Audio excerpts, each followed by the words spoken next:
Panalangin ng saklolo. Sagutin mo ako kapag tumatawag ako, O Diyos na tagapagtanggol ko.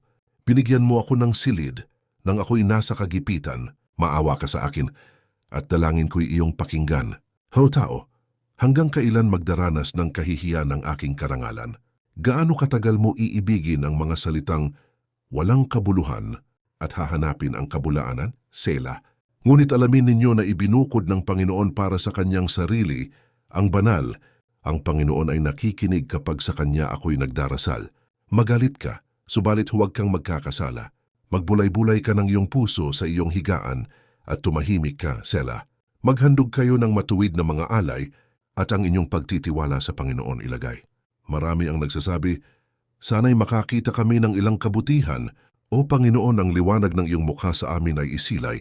Ikaw ay naglagay ng kagalakan sa aking puso, kaysa nang ang kanilang butil at alak ay sagana. Payapa akong hihiga at gayon din ay matutulog, sapagkat ikaw lamang, O Panginoon, ang gumagawa upang mamuhay ako sa katiwasayan.